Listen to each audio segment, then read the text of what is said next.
हमारे आइंदा जो भी क्लासेस होंगे, उन तमाम क्लासेस या जो भी लेक्चर्स होंगे, तो हमारा जो मेन टॉपिक होगा वो ये होगा बैक टू फितरा, कि हम फितरत में वापस आएँ।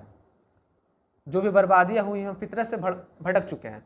अल्लाह ताला कुरान में फरमाते हैं इंसान के बारे में कि लक़द खलक़नल इंसान फ़ी कबद, हमने इंसान को रेवोल्यूशन में पैदा किया है, मुतहर्रिक में पैदा किया है, कि इंसान होता ही इनकलाबी है। इंसान को अल्लाह ताला नेचुरली इनकलाबी पैदा किया है, वो मुतहर्रिक होता है। डिसिप्लिन उसके अंदर अल्लाह ताला ने डाल दी है, उसके अंदर अल्लाह ताला ने डाल दी है कि वो किसी लीडर के अंडर में लीड होगा। वो उसके अंदर अल्लाह ताला ने ये बात डाली है कि वो इज्तमाइयत में ज़िंदगी गुजारेगा तो उसकी ज़िंदगी काबिल शताइश होगी। लेकिन ये चीज़ें हमारी ज़िंदगी से कहीं ना कहीं मिसिंग है। तो हमारा जो पूरा सीरीज़ होगा इंशाल्लाह आज अगले आइंदा क्लासेस में वो यही होगा, लेट्स बैक टू फितरा।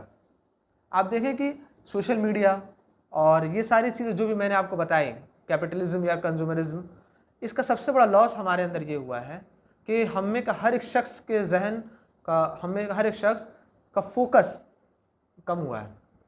एक बंदा 30 सेकंड से ज़्यादा फोकस कर ही नहीं सकता। ये आप कह सकते हैं कि मैं अभी आप लोगों से बात कर रहा हूँ तो आप लोग भी कहीं ना कहीं निकल गए होंगे, आपकी सोच कहीं ना कहीं चली गई होगी। तो ये फैक्ट है।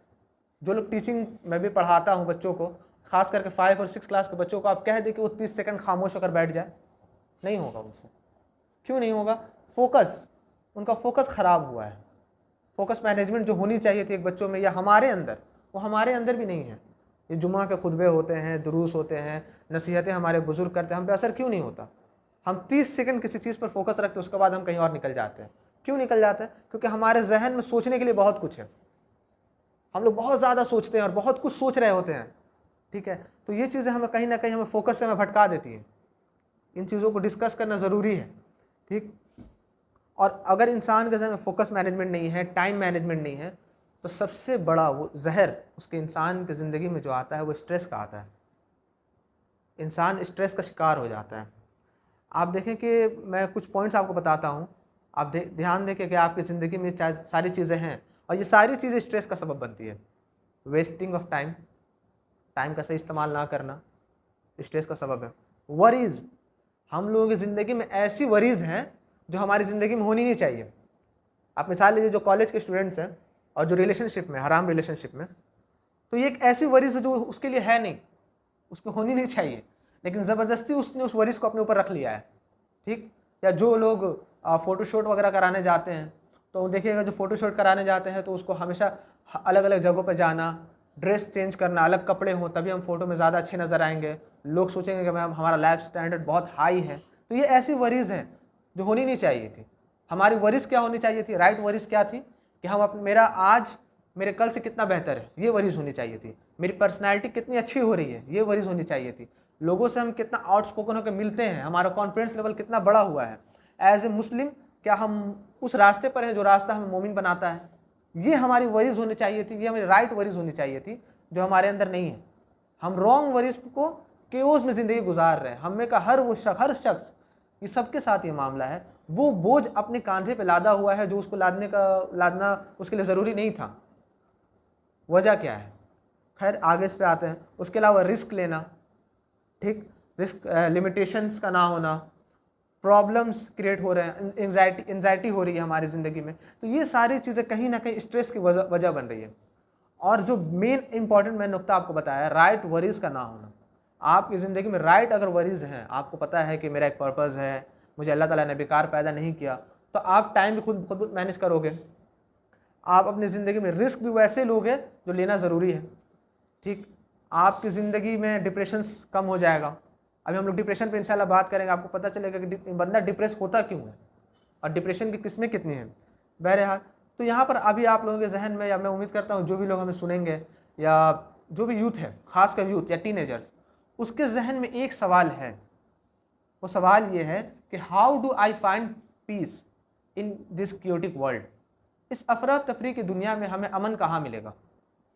ये हर एक का सवाल है और मैं इस सवाल को डिस्कस भी करना चाहता हूँ कि हमें समझ नहीं आती ये बात कि हम जब दुनिया के पीछे जाते हैं तो दीन छूट जाता है, दीन के पीछे जा रहे दुनिया छूट जा रही है। सब कुछ है फिर भी अंदर में सुकून नहीं है, और किसी के पास कुछ नहीं है तो वो अंदर में सुकून उसके अंदर कहाँ से आ गई? तो ये अफरा तफरी की दुनिया में हमें पीस कहाँ मिलेगा? ये एक पहला सवाल हर एक के ज़हन में मैं उम्मीद करता हूँ होता होगा। दूसरी अहम चीज़ ये है कि what will give me the inward calmness, हमें अंदरूनी सुकून कैसे मिलेगा जब हमारे आउट जो सर्कमस्टांसेस है, जो हमारे बाहर की चीज़ें वो बिखरी पड़ी है, हमें वो कामनेस कहाँ से मिलेगी? ये हर एक के जहन में एक सवाल है। तीसरी चीज़ है जो इम्पोर्टेंट सवाल है, वाई मी, मैं ही क्यों? सबसे ज़्यादा डिस्टर्ब आज हमारे रिलेशन में जो हुआ है वो हुआ है कि एक टीनेजर और पेरेंट्स के रिलेशन में। पेरेंट्स परेशान है टीनेजर्स के लिए और टीनेजर्स परेशान है पेरेंट्स के लिए। लड़के या लड़कियां क्या सोचती हैं, मैं ही क्यों, मेरे अब्बू ऐसे सख्त क्यों हैं मेरे लिए, या मेरी अम्मी मुझ पर इतना ज़ोर क्यों लगाती हैं काम काज के लिए, या मेरे अब्बू मुझ पर इतना दबाव क्यों डालते हैं पढ़ाई के लिए, वाई मी, मेरे अब्बू मुझे समझते क्यों नहीं है? ये हर एक के जहन का सवाल है, हर एक लड़के और लड़की का सवाल है। इन सवालों को डिस्कस करना ज़रूरी है, क्योंकि ये सवाल अगर डिस्कस ना हो तो यूथ जितनी ज़्यादा मेंटल डिसीज़ का शिकार हो रही है, ये वो सवाल हैं जिनके जवाब ना मिलने की वजह से वो मेंटल डिसीज़ का शिकार हो रही है। आज हर एक यूथ में हमारे जो भी लोग हैं या जो 80s 90s से बिलोंग करते हैं वो इस चीज़ को ज़्यादा बेहतर समझ पाएंगे। या जब मैं 12-13 साल का था तो उस वक्त लोगों में मेंटल डिसीज़ इतनी ज़्यादा नहीं थी, ठीक है, लेकिन आज इतनी ज़्यादा मेंटल डिसीज़ क्यों है? हमें का हर एक शख्स, यूथ हो, टीनेजर्स हो या बच्चे हों, OCD के शिकार हैं, ऑब्सेसिव कंपल्सिव डिसऑर्डर, यानी किसी चीज़ का ऑब्सेसिव हो जाना। मतलब मैं आपको कुछ साइंस बताता हूँ, आपको ये बात समझ आएगी। जैसे कि हमेशा ये इंतज़ार रहना कि कुछ नोटिफिकेशन आया होगा, मोबाइल के रिगार्डिंग से मैं बात कर रहा हूँ, ठीक। उसके अलावा सो कर उठना है, क्या उसने क्या रिप्लाई दिया, या मोबाइल बज नहीं रही लेकिन आपका कान में उसकी आवाज़ सुनाई दे रही है। ये सब साइंस है, मेजर साइंस नहीं है क्योंकि OCD काफ़ी मेजर तक जाता है, लेकिन ये सब साइंस है OCD के, जो हर बच्चों में आप देखें 5 साल से लेकर 30 या 35 साल के बड़ों तक ये हर एक का मामला है। ये चीज़ें हो रही है, मेंटल डिसीज़ बहुत ज़्यादा बढ़ रही हैं। क्यों बढ़ रही है? क्योंकि इन चीज़ों को कोई डिस्कस नहीं कर रहा।